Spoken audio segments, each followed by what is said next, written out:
នេះគឺសិតតែទឹកក្តៅសិតតែដងទឹកក្តៅនេះអាគេខបចាំហ្នឹងព្រោះអីទឹកវាក្តៅពេក140អង្សាពីដើមគេចេះតែគប់អីវ៉ាន់ចូលវាខូច1000ទឹករបស់គេហើយចឹងគេរុញមនុស្សចូលទៀត140អង្សាឆេះមនុស្សងាប់ឆ្អិនអញ្ចឹងគេខបចោលអស់ដើម្បីកុំឲ្យគ្រោះថ្នាក់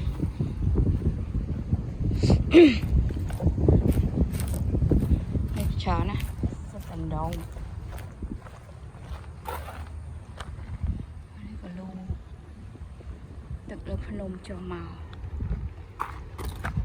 អានេះឈ្វាវដែលគេដើរហាត់ប្រាណផឹកមួយទៅចាក់អាព្រមដើរហើយលើក្តៅនោះសិតតែដងខាងនោះសិតតែដង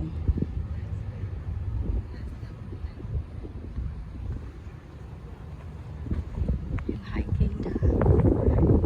ឡើងផ្លូវនេះមិនអោយ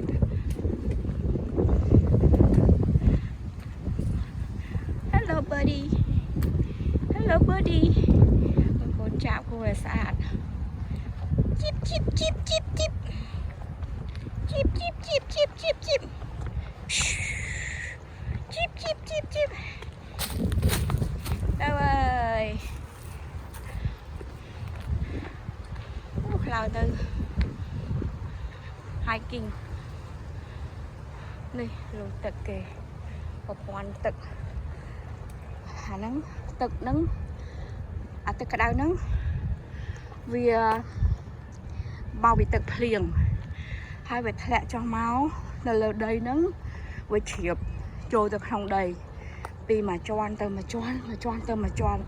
រហូតដល់ខាងក្រោមទឹកហ្នឹងវាជ្រាបរហូតដល់ក្រោមវានៅឡើង4000ឆ្នាំបានវាគ្រប់កម្ដៅវាបានវា steam ឡើងមកវិញវាគេហៅថាវា recycle ឡើងចេញមកដែនដីហ្នឹងហើយបានវាចេញជាផ្សែង heat បានវាឡើងមក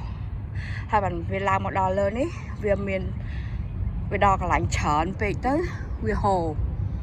អាផ្សែងហ្នឹងវាទៅជាដុំទឹកហើយបានវាហូរចេញមកវានៅក្តៅតាមប្រព័ន្ធនៅក្នុងដីហ្នឹងហ្មងហើយបានគេជីកឲ្យវាមានផ្លូវចេញមកដល់ក្រៅហ្នឹងកន្លែងហ្នឹងគឺវាមានតាំងពី1830